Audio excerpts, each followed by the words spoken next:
사도행전 15장의 말씀을 통해서 오늘은 예루살렘 회의라는 제목으로 주의 말씀을 증거하겠습니다. 사도행전 13장과 14장의 내용을 우리가 살펴봤잖아요.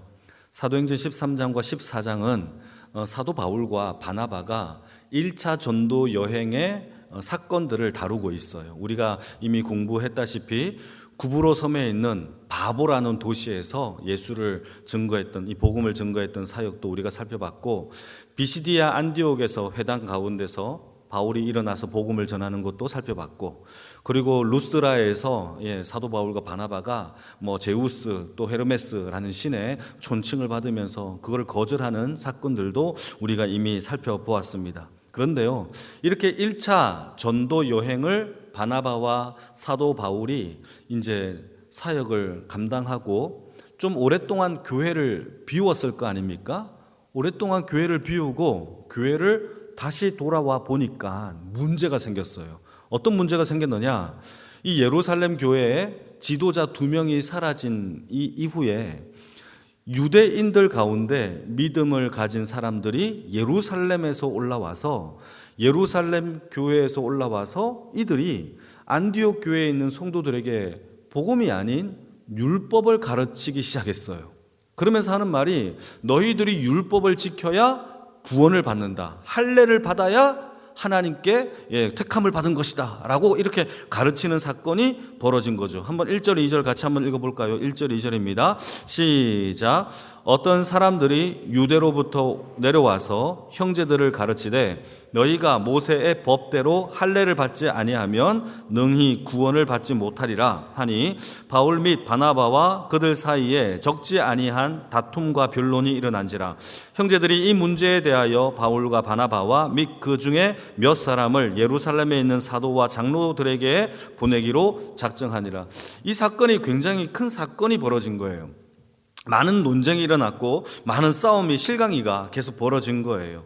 이렇게 얼마나 논쟁이 심했느냐 하면은 이 문제와 싸움으로 인해서 이 안디옥 교회에 있는 성도들은 도무지 이거를 그냥 감당할 수 없다. 우리 안에서 자체적으로 해결이 안 되니까 바나바와 또 사도 바울과 몇몇 유대인들의 지도자들을 모아서 예루살렘 교회로 보내어서 거기 안에서 모든 중재와 문제를 해결하고 돌아올 것을 명령을 하고 있는 겁니다. 그런데요, 이 할례, 이방인들의 이 할례의 문제와 헬라 사람들의 이 구원과 복음의 문제가 사실상 오늘 본문에 처음 일어났던 사건은 아니에요. 그전에도 이미 여러 차례의 문제와 논쟁이 일어났었죠. 특히 8장의 말씀을 보게 되면 빌립이라는 집사가 사마리아 땅에 들어가서 복음을 전했을 때에 사마리아 사람들이 성령을 받고 하나님의 말씀을 듣는 것을 그들이 이제 목격을 하게 되죠. 이때 많은 유대인들이 큰 충격을 받았어요. 어떻게 이방인들도 예수를 믿을 수 있지? 어떻게 성령을 받을 수 있지? 엄청난 어떤 충격, 쇼크를 받았단 말이에요. 여기에서 그치지 아니하고 이 이탈리아의 백부장, 이 고넬료라는 이 사람도 이 택함을 받아서 그에게 성령의 받고 하나님의 구원의 역사에 들어간 것을 보고 많은 사람들이 또 충격을 받았다라는 말이죠. 이때에 베드로가 일어나서 하나님께서 이 고넬료의 가정에 복음을 전하라고 했고 하나님께서 정하다 하신 것을 부정하다고 말하지 말아라 라고 하는 이 변론의 사건을 통하여서 이방인들에게도 복음이 흘러가고 그들도 성령을 받고 하나님의 자녀가 되는 권세를 얻게 되었구나라는 것을 그들이 이제 여러 차례 경험을 하게 된 거란 말이죠. 그런데 문제는요, 초대 교회가 여러 차례 이런 사건이 벌어졌지만 이방인들에 대한 헬라 사람들에 대한 복음에 대한 문제가 여러 차례 논쟁되어서 해결되어 왔지만 지금의 한국 교회처럼 이런 시스템은 없었던 거죠. 어떤 시스템이냐? 여러분, 순천 영광교회는 순천노회라는 노회에 소속되어 있어요. 이 순천노회는요, 또 총회라는 기독교 연합회에 속해져 있어요. 그들의 지도를 받고 그 지도에 하달되어서 우리에게까지 그러한 안전한 어떤 공동체 속에서 이런 시스템 속에서 우리가 이제 지도 하달을 받는 것인데, 그때 그 당시에는 예루살렘 교회가 전부였기 때문에 누구에게 그런 지도와 하다를 받겠습니까? 그들끼리 논쟁이 일어났던 문제가 해결되었다고 한들 흩어져 있는 유대인들에게 이것을 전파하고 또 노예에 소속되어 있어서 어떤 내용들을 전달하고 결의사항을 알려주는 그런 시스템이 없었단 말이죠. 그러니까 예루살렘에서 벌어졌던 그 하나의 몇 가지의 사건들이 흩어져 있는 유대인들에게는 그 사건들을 어떻게 들을 수 있는 기회가 없었고, 예수를 늦게 믿은 이 크리스찬들은 또 이 사건들을 전혀 모른단 말이에요. 그러니까 이러한 문제 속에서 여전히 유대인들은 어떤 생각을 가지고 있었느냐 하면, 할례를 받아야 구원을 받을 것이고 율법을 받듯이 지켜야 된다라고 그들은 강경한 마음으로 입장을 가지고 있었던 것입니다. 그리고 고넬료의 가정이 회심하여서 예수를 믿고 구원을 받았다라고 한 것에 대해서 많은 유대인들은 어떻게 생각을 했느냐, 하나님이 특별히 고넬료의 가정에게만 하나님이 구원을 허락하신 거구나라고 이렇게 이해를 했지, 모든 이방인들이 하나님 앞에 구원을 받을 것이라고는 생각을 못했던 것이죠. 그래서요, 사도행전 15장에 있는 예루살렘 회의와 같은 이 공식적인 결의사항은 매우 초대교회 상황에서 중요한 거예요. 여러분, 여러분들 이게 중요하게 안 보이실 수 있는데 신학을 공부하면 이게 너무너무 중요한 사항이에요. 초대교회에서 이 복음에 관한 결의사항이 이 모든 기독교 교회 가운데서 굉장히 중요한 하나의 획기적인 사건을 그은 내용이 오늘 본문이란 말이에요. 그래서 어떤 결론을 내리느냐, 바로 이방인들에게도 복음과 하나님의 구원과 성령의 역사가 일어난다라고 하는 것을 땅 결의를 한 거란 말이죠. 같이 한번 3절 말씀을 한번 읽어보실까요? 3절입니다. 시작. 그들이 교회의 존송을 받고 베니게와 사마리아로 다니며 이방인들이 주께로 돌아온 일을 말하여 형제들이 다 크게 기쁘게 여겼어요. 다시 말해서 바울과 바나바가 자기들이 1차 전도 여행을 통하여서 수많은 사람들에게, 이방 사람들에게 복음을 전하니까 교회도 세워지게 되고 하나님의 어떤 믿음과 구원과 성령의 역사도 일어나는 것을 막 보고를 하는 겁니다. 그러니까 예루살렘에 있는 성도님들이 다 크게 기뻐하면서 그렇구나 아멘 하며 기뻐하고 있는데, 5절 말씀을 보시게 되면 그 중에서 어떤 사람들이 다시 손을 들고 의장하면서 손을 들고 이야기를 하는 겁니다. 5절도 같이 한번 읽겠습니다. 시작. 바리새파 중에 어떤 믿는 사람이 일어나 말하되 이방인에게 할례를 행하고 모세의 율법을 지키라 명하는 것이 마땅합니다 라고 또 반론을 제기하는 거예요. 유대인들이, 믿는 유대인들 가운데서 강경파가 있겠죠. 그들은 하나님의 구원이 아무리 예수 그리스도의 보혈로 그들이 예수를 믿었다 한다 할지라도 이방인들도 반드시 할례와 율법을 지켜야 구원을 받는 것이니까 의장 그렇게 결의를 내 주십시오라고 이야기를 하는 거예요. 여러분, 이게 이제 이렇게 싸우게 되어지는 겁니다. 하지만 우리가 받은 구원의 이야기가 지금부터 쭉 설명되어지는 게 무엇입니까? 우리는 할례를 받고 율법을 지킴으로 구원받는 것이 아니라 예수 그리스도를 믿는 믿음 안에서 은혜로 구원받은 줄 믿으시기를 축복합니다. 그래서 이게 굉장히 중요한 획기적인 사건이에요. 이 사건을 통하여서 이제는 행위가 아니라 하나님의 은혜와 믿음으로 구원을 받는다라는 것이 공식적으로, 법적으로 이 모든 것이 땅 결의되는 사항이 오늘 본문의 이야기라는 거죠. 자, 그러면 질문 하나 던져볼까요?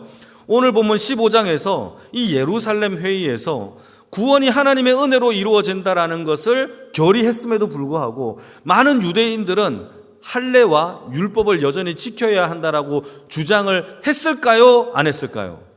했어요. 이게 바꾸는 게 너무너무 어려운 거예요. 그래서 나중에 사도 바울도요, 자신의 제자 디모데에게 강제로 할례를 받게 해요. 많은 유대인들이 그렇게 반론을 제기하니까 어쩔 수 없이 그 강경파에 의해서 할례를 받게 하는 거예요. 디모데가 할례를 받아요. 그런 일들이 벌어졌단 말이죠. 그러나 우리는 받은 이 구원이 할례와 율법을 통하여서가 아니라 하나님의 전적인 은혜인 줄 믿으시길 축복합니다. 그래서 베드로가 일어납니다. 이제 일어나서 뭐라고 얘기하느냐, 7절에서 9절까지 우리 천천히 한번 읽어볼까요? 시작. 많은 변론이 있은 후에 베드로가 일어나 말하되 형제들아 너희도 알거니와 하나님이 이방인들로 내 입에서 복음의 말씀을 들어 믿게 하시려고 오래전부터 너희 가운데서 나를 택하시고 또 마음을 아시는 하나님이 우리에게와 같이 그들에게도 성령을 주어 증언하시고 믿음으로 그들의 마음을 깨끗하게 하사 그들이나 우리나 차별이 없다라고 이야기를 하는 거죠. 그때 그러자 백성들이, 성도님들이 아멘 하면서 여러분 우리가 받은 구원이 하나님의 은혜이고 믿음인 줄 믿습니다 라고 결의를 한 거예요. 그런데 문제는요, 여전히 강경파들은요, 그래도 할례는 지켜야 되고 율법은 지켜야 되는데 라고 했을까요 안 했을까요? 했어요. 이거는요 고치기가 어려워요. 그래서 어떻게 했느냐, 예루살렘 회의에서 그렇게 뭔가를 지켜야 된다라고 주장하는 이 강경파 유대인 믿는 크리스찬들에게 그들을 위하여 예루살렘 교회가 그러면 4가지 정도는 우리가 지킵시다 라고 하면서 4가지 결의사항을 공식적 문서로 남겨놓아요. 그게 20절인데요 같이 한번 읽겠습니다. 20절 시작. 다만 우상에 더러운 것 하나, 2번째 음행, 3번째 목매어 죽인 것, 4번째 피를 멀리하라, 먹지 말라라는 것이죠. 그러면서 이 4가지예요. 우상에 바쳐진 더러운 음식을 먹지 말고, 음행하지 말고, 목매어 죽인 시체를 만지지 말고, 시체, 4번째는 피를 먹지 말라라는 이 결의사항을 지킬 것을 교회가 땅 결정을 한 겁니다. 여러분 질문 하나 해볼까요? 이 4가지를 지킨다고 해서 구원을 받을까요? 그건 아니에요. 여러분 강경파를 위해서 이 교회가 그들 차원에서 이러한 4가지를 결의를 했고 그들을 위하여 이 4가지만큼은 온 교회들이 지킵시다라고 하면서 편지까지 쓰면서 다시 바나바와 사도 바울에게 그 편지를 주어서 다시 파송하는 사건이 다음 시간에 배울 겁니다. 여러분 그러면서 오늘 본문을 통하여서 우리가 한 가지만을 좀 생각해 보고 싶은 것은 무엇이냐 하면 10절 말씀을 한번 보실까요? 10절입니다. 시작.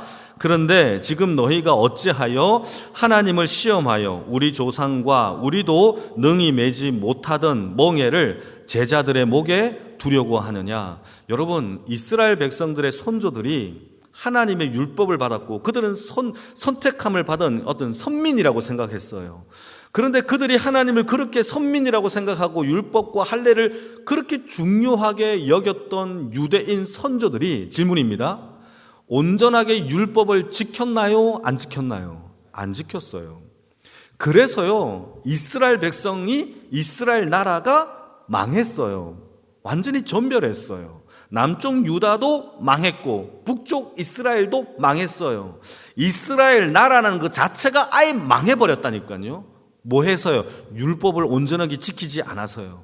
하나님이 그렇게 율법을 지키라고 수많은 선지자들을 보내어서 말씀과 율법을 그렇게 강조했지만 그걸 그렇게 강조하고 좋아했던 그들의 선조들은 지키지 않아서 망했음에도 불구하고, 그런데 하나님이 그의 아들 예수를 통하여서 율법이 아닌 하나님의 참 자유 되신 예수 그리스도의 복음으로 믿음으로 구원을 받는 은혜라는 선물을 주었음에도 불구하고 또다시 율법 타령을 하고 있는 그들에게, 왜 예수를 믿는 그 제자들에게 너희들은 또다시 멍에를 지워 죽이려고 하느냐라고 따지는 거예요. 이때 멍에라는 것은 율법이란 말이죠. 율법은요 그들에게 있어 무거운 멍에와 짐과 같은 것이었어요. 그래서 그들은 그 율법을 지키기 위하여 또 다른 율법을 만들고 그 율법을 또 지키기 위하여 또 다른 율법을 만들어서 율법 속에 율법의 가치는 그러한 무거운 짐으로 그들이 살았죠. 그러나 예수님이 우리에게 주신 복음은 우리의 노력과 행위와 조건이 아니라 전적인 하나님의 은혜의 선물이고 믿음조차도 선물이고 뿐만 아니라 성령의 능력으로 우리가 그 모든 것을 하나님이 하신다라는 참 자유의 복음인 줄 믿으시기를 축복합니다. 그래서 예수님은요 마태복음 11장에서 28절 같이 한번 읽어보실까요? 이렇게 말하고 있습니다. 시작. 수고하고 무거운 짐진 자들아 다 내게로 오라. 내가 너희를 쉬게 하리라. 나의 마음이 온유하고 겸손하니 나의 멍에를 메고 내게 배우라. 그리하면 너희 마음이 쉼을 얻으리니 이는 내 멍에는 쉽고 내 짐은 가벼움이니라. 율법의 멍에는 무거웠어요. 예수님이 우리에게 지워진 멍에는 가볍대요. 왜요? 복음이니까.